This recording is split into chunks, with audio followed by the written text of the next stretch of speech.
Our first one for today is pretty wild. We're starting off strong.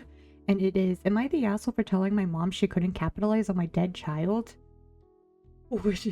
No. No. I lost my child to female about 2 months ago due to a completely preventable accident caused by people I trusted. No way. Oh my god. I have also recently lost my stepfather. He has done unforgivable things that also broke my trust with him, and my mom is divorcing him over it. Damn. I was obviously devastated and still am. During this time, my child's father, I'll call him CJ to avoid confusions, whom I'm separated from, has split every donated penny he's gotten with me 50-50. Okay. A week after her passing, I found that people my mom and I work with had started a GoFundMe in my child's name, saying it would go towards helping my mom with unexpected bills. Whoa. What?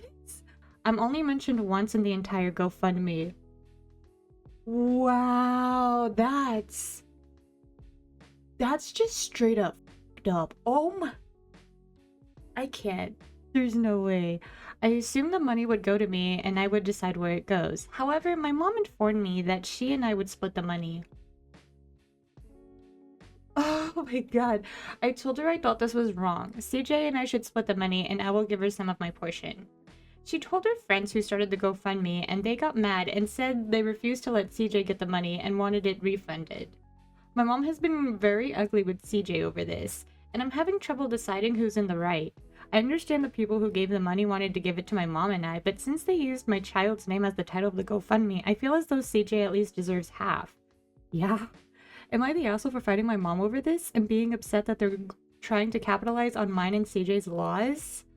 No, that is so messed up. What do you mean? Not the asshole.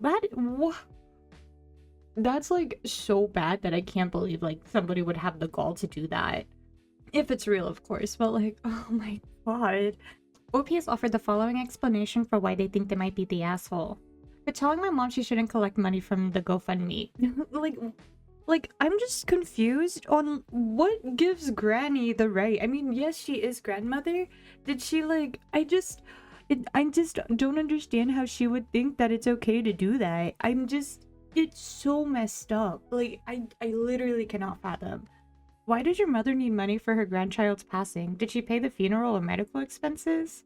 When it comes to GoFundMe, whomever creates the account gets to handle the money. It is theirs to distribute no matter what your preference is. True, but if they are misrepresenting who the money will go to, the purpose of the money, you can report it to GoFundMe.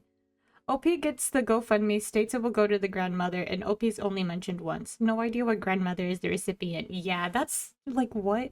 Honestly, I'm confused why OP thought she would get the money from the GoFundMe and could decide what to do with it when the GoFundMe specifically said it was to help her mother with unexpected bills related to her grandchild's death. Probably legal fees, since it seems like her husband, OP's stepfather, caused the child's death. What?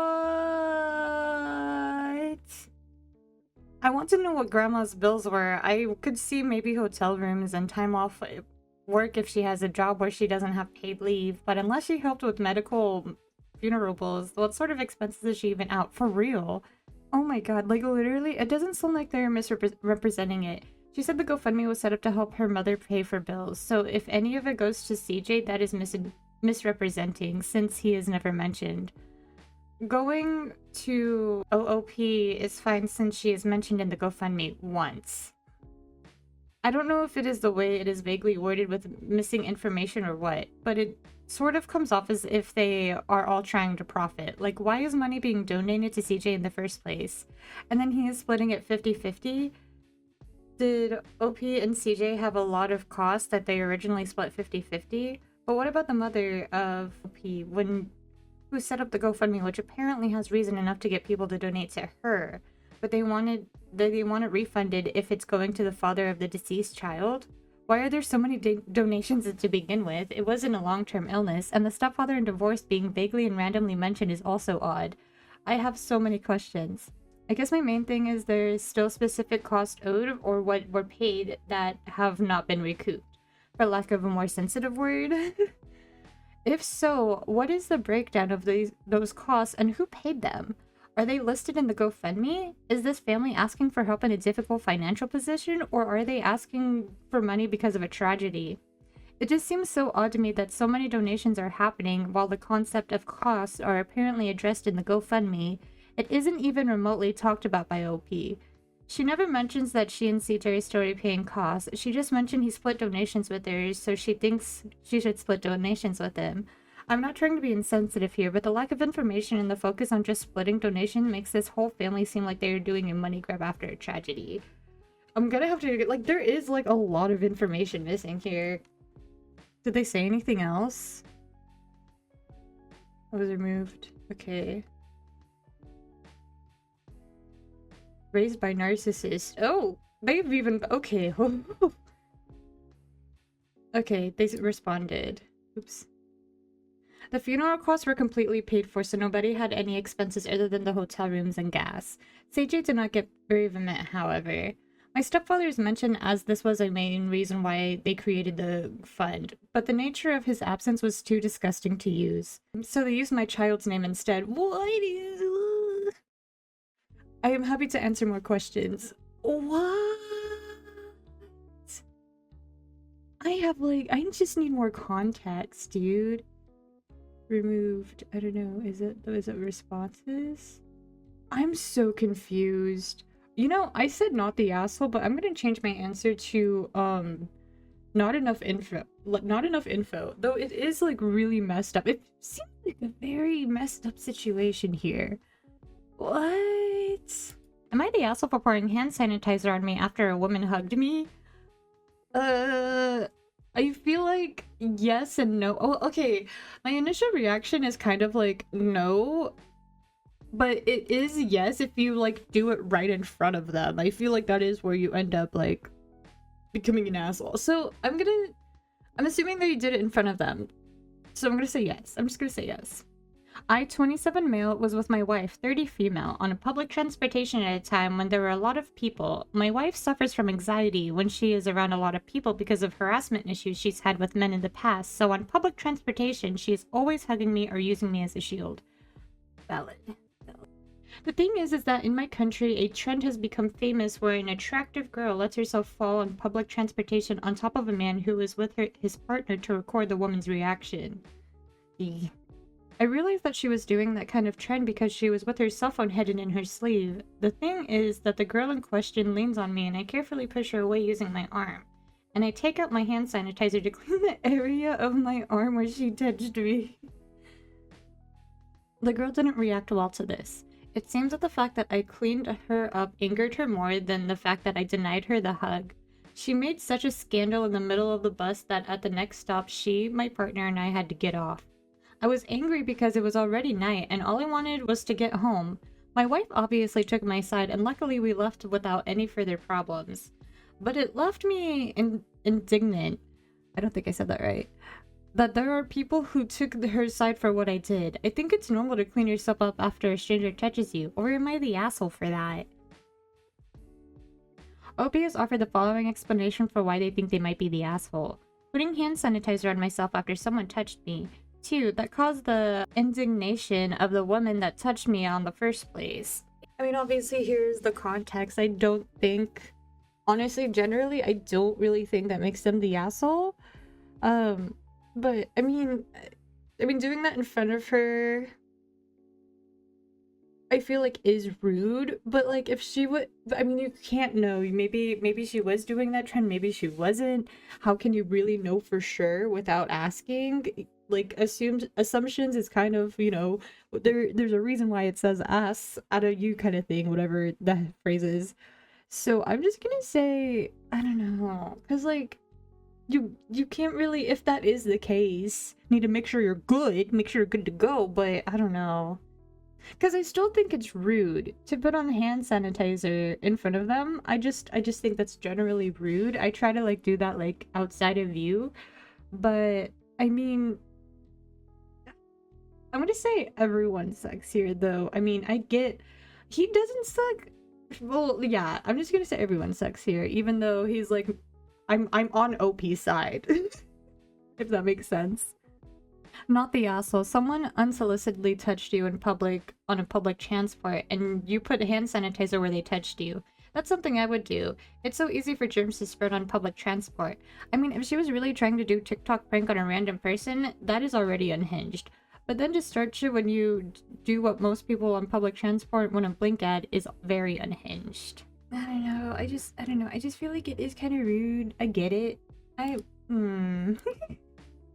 Yeah, I'm just gonna say everyone sucks here. I'm sorry. Am I the asshole for refusing to look after the child of a parent who may need to go to a hospital? No? This might make me messed up. I'm gonna say no, but I mean, there is that, like, I don't know. I'm gonna say no. I have 2 daughters in early teens. The older one is autistic. A couple of years ago, my younger daughter had a sleepover with 6 or so friends for her birthday. A few days later, we had a request from the father, Gary, of one of these girls, Elise, for her to stay over because he had to work a night shift. My wife and I were surprised by this as we didn't know him and we didn't want our kids staying with someone we didn't know. We said yes though, and she stayed. Oh, I think her name is Elsie. Elsie and Gary then signed up for a weekly class that both my kids do. Since Gary doesn't drive, I give them a lift every week. This is the only interaction I have with Gary. I'm not close with him at all. Despite this, he asked on a few more occasions, maybe 3 or 4, that Elsie to stay at our house. My daughter has grown away from being friends with Elsie over the past year or 2, and my older autistic daughter doesn't like the invasion of her space that having someone's day brings. It also complicates work from home as we need our office set up as an extra bedroom. Our kids normally cycle to school, but Elsie doesn't have a bike, so I need to drive them, which is an inconvenience to me. Even so, we always agreed to have her to help Gary out as he's a single parent and she was in need. Recently, though, he has become ill and been admitted to hospital. He asked for her to stay with us while he was in, and we agreed as he's a single father and we felt sorry for him. We ended up having her here for 5 days, but we weren't sure how long it would be initially. Gary knew he would need to go back into the hospital at some point, but made no arrangements for Elsie and assumed she would stay with us again. That's crazy. He ended up going back in earlier than expected and basically dumped her on us again. We felt we had no choice but to look after her. Again, we had no idea how long this would be for. It was 10 days this time, and we were all beyond our comfort zone with the situation, but my autistic daughter was really struggling with having a guest in the house for that long. A few days later, Gary got out of the hospital. He messaged us to say he might have to go in again, and that she would like to stay with us again. Oh my god. This is where I may be the asshole. I shut this down quickly and said there is no way she can stay again. I feel bad because he is a single parent and claims he has no one else to turn to, but I feel that he has had plenty of time to sort out other arrangements, and that I need to put my own children first. Her mother is alive, but not an option for reasons that I don't know about. So, am I the asshole for not helping out a sick father in need for the 6th or 7th time? Oh, tough. I'm gonna, honestly, this might make me the asshole, but I'm gonna say no. I mean, the fact that they even offered to help as many times before is honestly, like, more than anybody could have done, TBH. It just sucks for the child. It sucks for the situation sucks, but your kids, like, this other person's kids are not your responsibility. And within those other times, like, I feel like maybe a boundary should have been set before then, but, like, I don't know.